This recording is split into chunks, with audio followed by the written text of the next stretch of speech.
নবী মুসা আলাইহিস সালাম একজন ব্যক্তিকে একটা ঘুষি দিয়েছেন, সেই ব্যক্তি ওইখানে স্পট ডেড। আর ফেরাউনের লোকজন তাকে ধাওয়া করছে। মুসা আলাইহিস সালাম মিশর থেকে চলে গেলেন মাদিয়ান নামক জায়গায়। মাদিয়ানে আরেকজন নবী আছেন, তার নাম হচ্ছে শুআয়ব আলাইহিস সালাম। সেখানে গিয়ে তিনি গাছের নিচে বসে আছেন, দেখলেন দুজন মেয়ে দূরে দাঁড়িয়ে আছে, পানি নেয়ার মতো চান্স পাচ্ছে না। ওই কওমের লোকজনের শক্তি বেশি, তো তিনি একটু শক্তিশালী ছিলেন। মুসা আলাইহিস সালাম তিনি গেলেন, গিয়ে শক্তি খাটিয়ে ওদেরকে পানির ব্যবস্থা করে দিলেন। দিয়ে আবার সেই গাছের এখানে এসে বসলেন, বসে আল্লাহর কাছে দোয়া করছেন, রব্বি, হে আমার রব, লিমা আনজালতা ইলাইয়া মিন খাইরিন ফাকির। এখানে কিন্তু তার কোনো গৃহ নাই, থাকার জায়গা নেই, খাওয়ার কিছু নাই, কোনো পরিচিত কেউ নাই, একদম নিঃস্ব শূন্য হাতে হাত উঁচু করে আল্লাহর কাছে বলছেন, রব্বি ইন্নী লিমা আনজালতা ইলাইয়া মিন খাইরিন ফাকির। হে আল্লাহ, আপনি আমার উপর যে অনুগ্রহটা বর্ষণ করবেন, আমি এর জন্য ভিখারি হয়ে বসে আছি। এবার আল্লাহ পাক ওই একটা মেয়েকে পাঠালেন। ওই মেয়েটা আসলো লাজুক ভঙ্গিতে, লজ্জাশীলতা, চোখ নিচু করবে। এই যে এখনকার এই যে ব্লাউজ ছাড়া শাড়ি পরা জেনারেশন না, এরা চক্ষু নিচু করে আসলেন। এই হাঁটাটাকে আল্লাহ পাক প্রশংসা করেছেন। সে লজ্জাশীলতার সাথে হেঁটে আসলো, এসে মুসা আলাইহিস সালামের সামনে দাঁড়িয়ে চক্ষু নিচু করে বলল যে আমার বাবা আপনাকে ডাকছেন, আমার বাবা আপনাকে ডাকছেন। এই লজ্জাশীলতা মেয়েদের মধ্যে কোথায় পাবে না? একটা হাদিস আছে, যখন তোমার মধ্যে লজ্জা থাকবে না, তোমার দ্বারা যে কোনো পাপ করা সম্ভব। হাদিস আছে, যে কোনো পাপ করা সম্ভব। বিকিনি পরেও কয়দিন পর ঘুরবে এরা, আমি বলে দিচ্ছি, দেখে নিয়েন ইনশাআল্লাহ। এবং এই আন্দোলন করতে করতে এক পর্যায়ে এমন একটা অবস্থা হবে, দেখবেন যে ওটা পরেও রাস্তায় ঘুরছে। মানে ওরা দেশটাকে ওই আমেরিকান এবং ব্রিটেনদের পশ্চিমা সংস্কৃতির রঙে সাজাতে চায়। আর এই নোংরা অসভ্যতার নাম দিয়েছে প্রগতিশীলতা। শয়তান অনেক বেশি প্রগতিশীল ছিল এবং এখনো আছেও। ওই মেয়ের হেঁটে আসাটাকে আল্লাহ প্রশংসা করছেন। আসার পরে তিনি যখন বলছেন আমার বাবা আপনাকে ডাকছেন, তিনি গেলেন, তখন ওই শুআয়ব আলাইহিস সালাম বলছেন যে আমার এই দুই মেয়ের মধ্যে একজনকে আমি তোমার সাথে বিয়ে দিতে চাই। মুসা আলাইহিস সালাম সেখানে বিয়ে করলেন। শর্ত হচ্ছে 8 থেকে 10 বছর তাকে তার ফার্মে চাকরি করতে হবে, কৃষিকাজ মানে গবাদি পশুর। এখানে 8 থেকে 10 বছর তাকে সার্ভিস দিতে হবে, এটাই মোহর। তো এটা আমি এখন বুঝি যে মুসা আলাইহিস সালামকে আল্লাহ পাক এই যে রাখালের কাজ করেছেন কেন জানেন? কারণ এই কাজগুলো মানুষের ধৈর্য বাড়ায়। মুসা আলাইহিস সালামকে পরে আল্লাহ পাক বড় একটা দায়িত্ব দিবেন, এই কারণে তাকে ট্রেনিং দিচ্ছেন এখানে। তাকে আরো বড় একটা জাতিকে সামলাতে হবে, যারা আরো অনেক বেশি উদ্ধত, অনেক বেশি গবাদি পশুর মতো। তারা কারা? ওই যে বনু ইসরাইল। চোখের সামনে দেখলো আল্লাহ পাক ফিরআউনকে ডুবিয়ে দিলেন, তারপর 40 দিনের মধ্যে আবার শিরিক করা শুরু করলেন। আমাদের নবী মুহাম্মদ সাল্লাল্লাহু আলাইহি ওয়াসাল্লামকে একজন কষ্ট দিয়েছে। তো কষ্টটা এত ডাইরেক্ট দিয়েছে, এসে বলেছে আপনি ইনসাফ করেন, হে মুহাম্মদ সাল্লাল্লাহু আলাইহি ওয়াসাল্লাম, আপনি ইনসাফ করেন, আপনি ইনসাফ করছেন না। তো সাহাবীদের চোখ মুখ লাল হয়ে গেল যে এত বড় কথা নবীকে বলেন। তখন নবী সাল্লাল্লাহু আলাইহি ওয়াসাল্লাম বলছেন, দাঁড়াও, আমার ভাই মুসাকে তার কওম আরো অনেক বেশি কষ্ট দিয়েছে। আর মুসা আলাইহিস সালামের কষ্টের কথা চিন্তা করে আমাদের নবী সান্ত্বনা নিচ্ছেন, যেটা তো কিছুই না। মুসা আলাইহিস সালামকে তার কওম আরো অনেক বেশি কষ্ট দিয়েছে। এই কওমকে সঠিক পথে চালানোর জন্য আল্লাহ পাক 8 বছর তাকে রাখালি করিয়েছেন। আর আপনারা জানেন কিনা জানি না যে বেশিরভাগ নবী কিন্তু কৃষিকাজ করেছেন, জানেন? তো যারা কৃষিকাজ করছেন, আপনারা এখানে নিজেকে হীনমন্যতায় ভোগার, ছোট মনে করার কোনো সুযোগ নাই।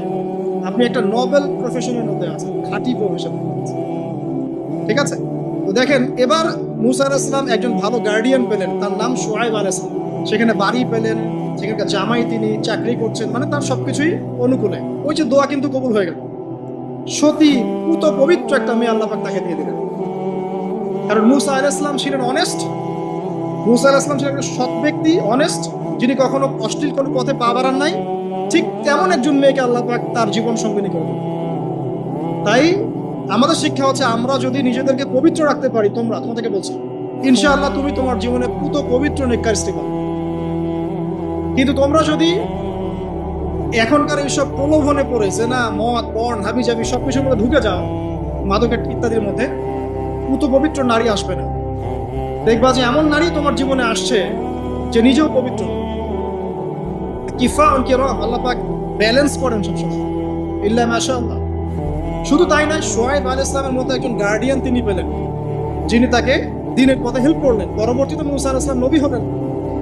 এখান থেকে একটা প্রমাণ আছে, দলিল, সেটা হলো বাড়ির গার্ডিয়ান যদি দিনদার হয়, শুআয়ব আলাইহিস সালামের মতো সাপোর্টিং হয়, পরিবার বর্গকে দ্বীনের জন্য সাপোর্ট করছে, সেই পরিবারের মধ্যে শান্তি আসবে এবং সেই পরিবারের যুবকরা সৌভাগ্যবান, যুবতীরাও সৌভাগ্যবান, সেই পরিবারের সন্তান সন্ততিরা সৌভাগ্যবান।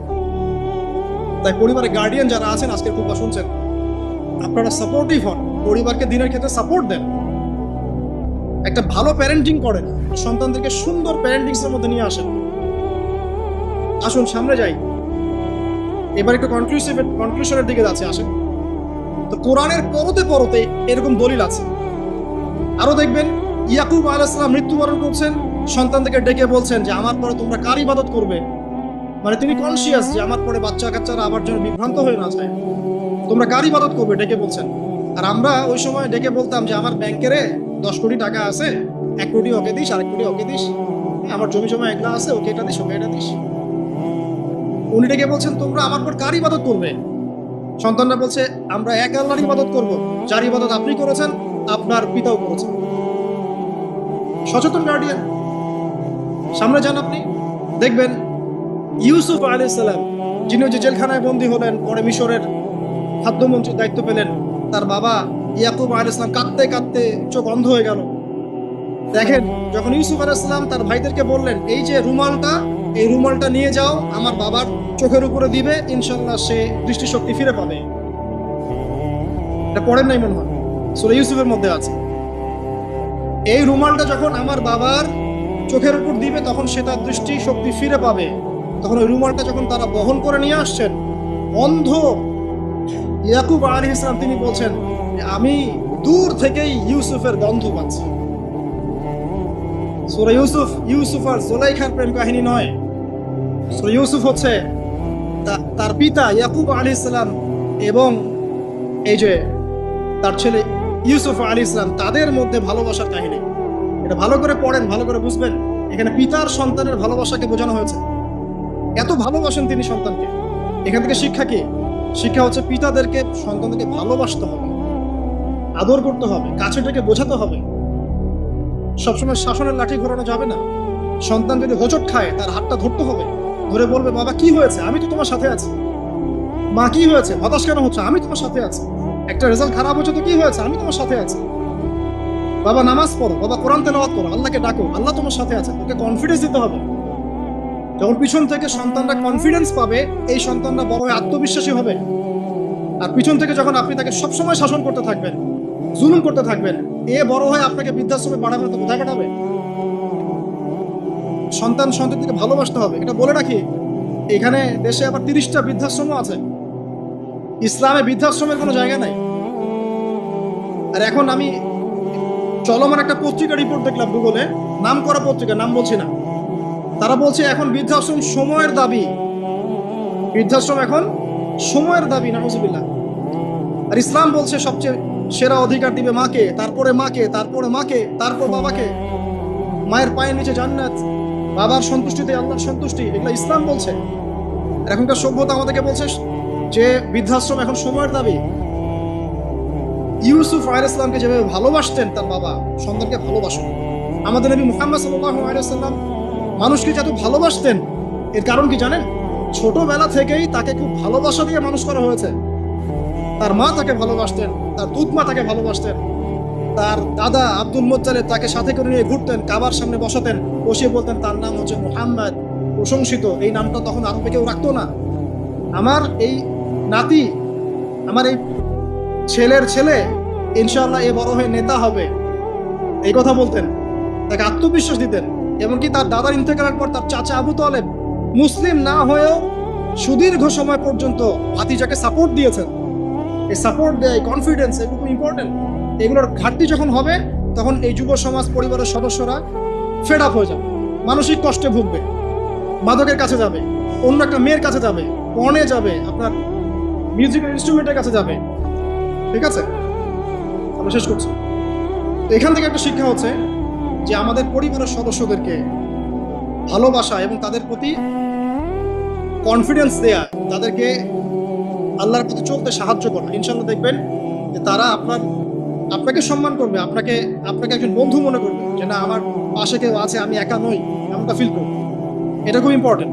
শেষ করার আগে এই যে কোরআনিক কিছু আমি জাস্ট এক্সাম্পল দিলাম, বিচ্ছিন্ন এক্সাম্পল কোরআনে এইভাবে আসে। এছাড়া লোকমান আলাইহিস সালামের ঘটনায় আপনি পাবেন, সূরা লোকমানের মধ্যে সন্তানকে ডেকে কত নসিহত করছে, বাবা শিরিক করো না, সৎ কাজে আদেশ করো, অসৎ কাজে নিষেধ করো, পিতামাতার খেদমত করো। আমরা বাচ্চাদেরকে কি শেখাই? জমি জমা, বাড়ি গাড়ি, দাঁড়াতে হবে, চাকরি করতে হবে, এটা সেটা। আগে সন্তানকে শেখাচ্ছে বাবা আল্লাহকে চিনো, আল্লাহ বলে একজন আছে, তাকে চিনো আগে, তার সাথে কাউকে শরিক করো না। শিরকের শিক্ষা কোথায় এখন পরিবারের মধ্যে? তো কোরআনে এরকম অসংখ্য দলিল আছে। শেষ করার আগে আমি যেটা বলতে চাই যে আমাদেরকে কিছু কিছু বিষয় যদি আমরা এখনো যদি মেনে চলি, এই ভঙ্গুর সমাজ ব্যবস্থায়ও আদর্শ পরিবার ধরে রাখা ইনশাআল্লাহ সম্ভব। আমি সব কথা আজকে বলতে পারলাম না, ইনশাআল্লাহ আরেকদিন কথা হবে অন্য কোনো লেকচারে। যে প্রথমেই পরিবারের যে সদস্যরা আছেন তাদেরকে ইলম বা জ্ঞানের চর্চা করতে হবে। 2, পরিবারের তাওহীদ প্রতিষ্ঠা করতে হবে, নবী সাল্লাল্লাহু আলাইহি ওয়াসাল্লামের সুন্নাত প্রতিষ্ঠা করতে হবে। এই দায়িত্বটা পরিবারের কর্তাদের, স্বামী না থাকলে স্ত্রী, মা, ভাই, পিতা, তাদের সবার দায়িত্ব এটা। পরিবারে তাওহীদ প্রতিষ্ঠা করা, সুন্নাত প্রতিষ্ঠা করা। পরিবারে নামাজ থাকতে হবে, নামাজ 5 ওয়াক্ত নামাজ নাই পরিবার আদর্শ হবে না। পরিবারের সদস্যদেরকে দান সৎকার দিকে উৎসাহিত করতে হবে। যত দান করবে সম্পদ বাড়বে,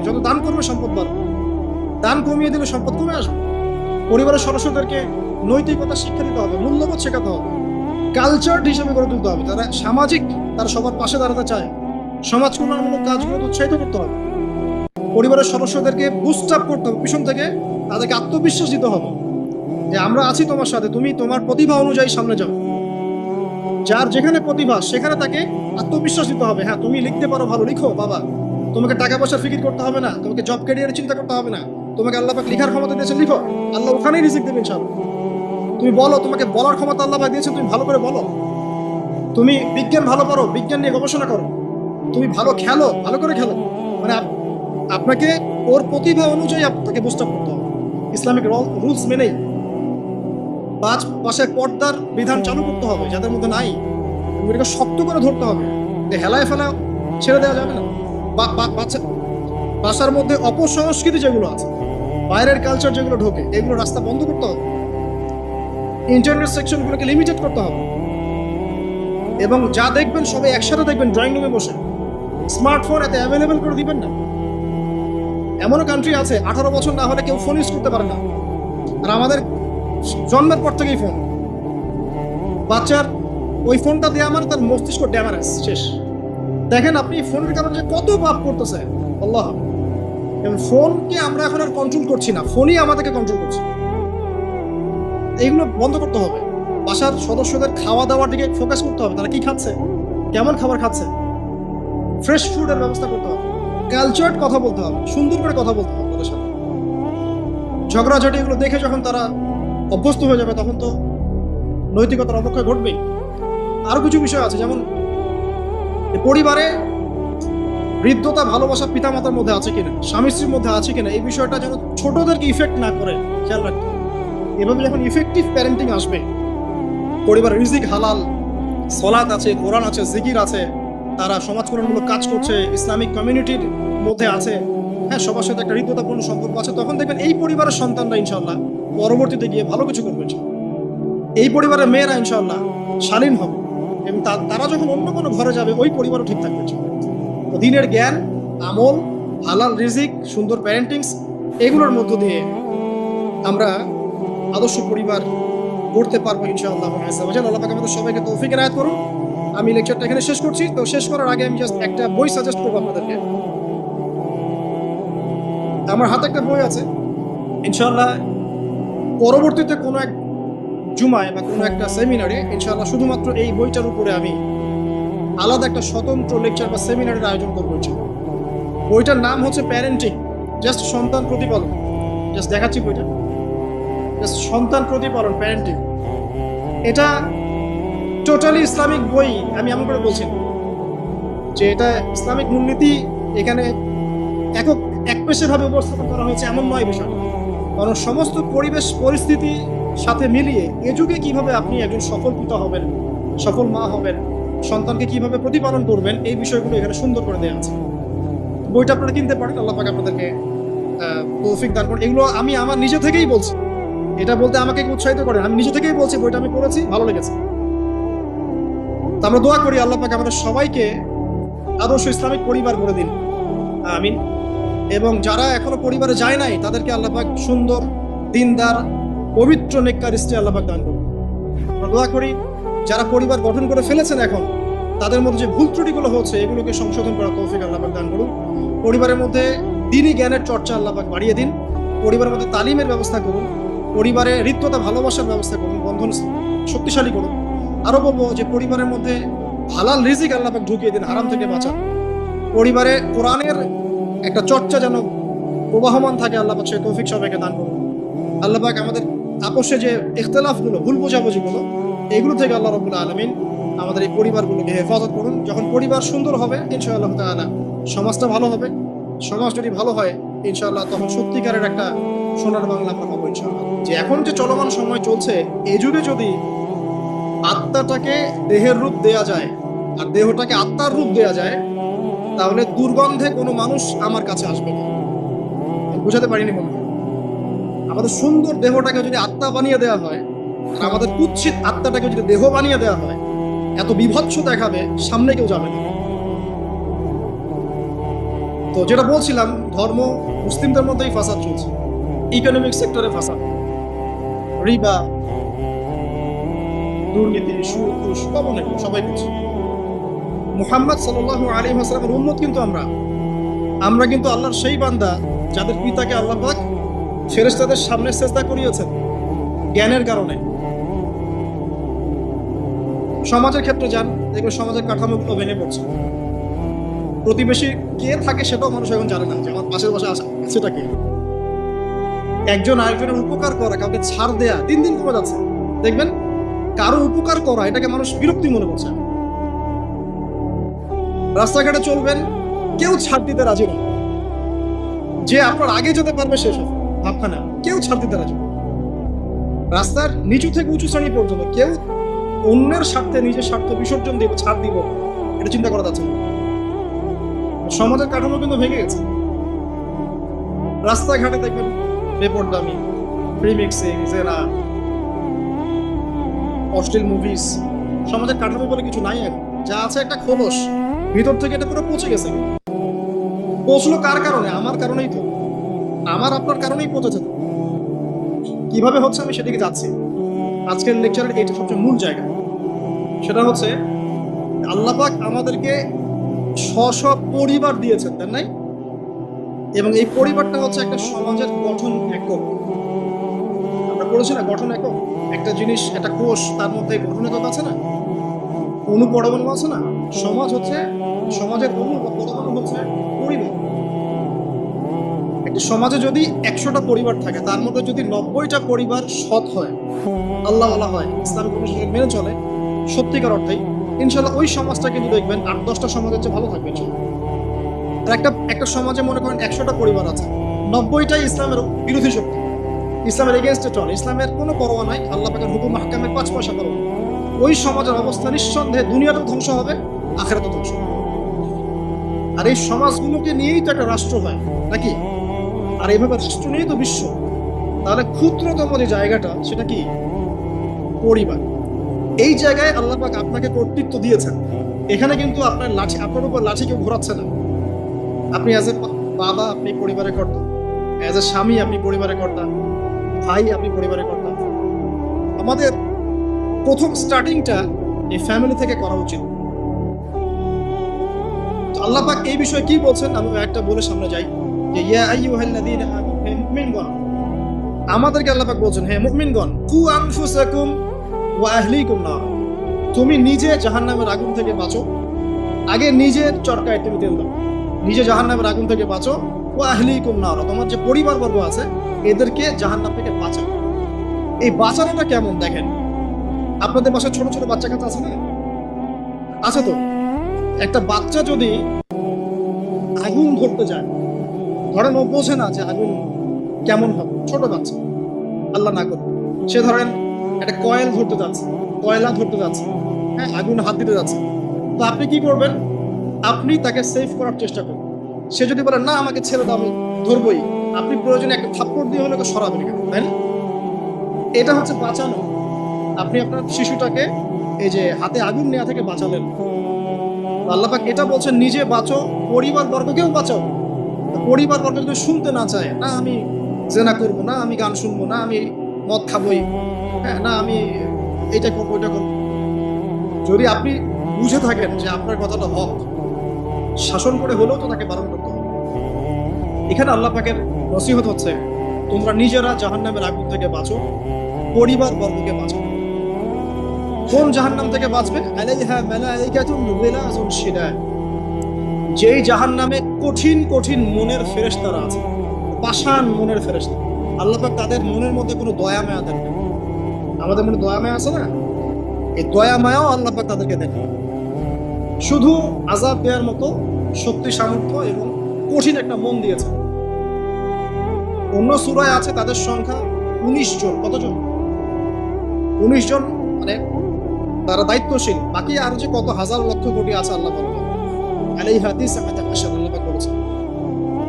তো আলাইহা মালাইকাতুন গিলাযুন শিদাদ লা ইয়াসুনাল্লাহা মা আমারাহুম ওয়া ইয়াফআলুনা মা ইউমারুন। আল্লাহ পাক ওই ফেরেশতাদেরকে যে আদেশ করেন সেই আদেশ পালনে তারা বিন্দু মাত্র গাফিলতি করে না।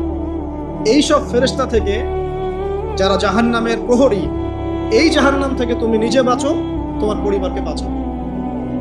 তোমরা যারা এখনো ফ্যামিলি শুরু করো নাই, যুবকদেরকে বলছি, তাদের জন্য এই অংশটুকু বেশি বেনিফিশিয়াল হবে ইনশাআল্লাহ। তোমাদের জন্য পথ চলাটা তুলনামূলক সহজ তাদের চাইতে যারা অলরেডি ফ্যামিলি ঢুকে গেছেন এবং বিপদেও পড়ে গেছেন, বা বড় হয়ে গেছেন, দীর্ঘ সময় পর্যন্ত আপনার ইসলামের এগেনস্টে চলেছেন বা আল্লাহর হুকুম আহকামের তোয়াক্কা করেন নাই, তাদের জন্য এটা অনেক কঠিন।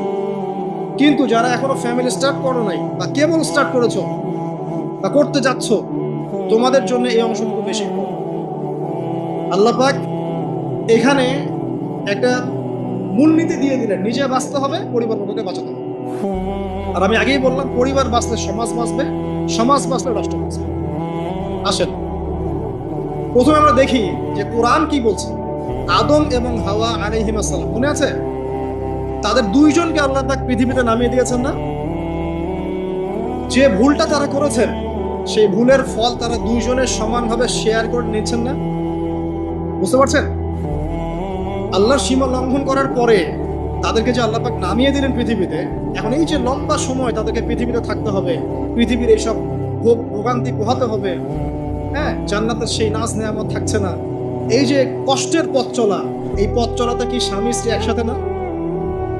এভাবে যদি পরিবারের স্বামী এবং স্ত্রীরা তাদের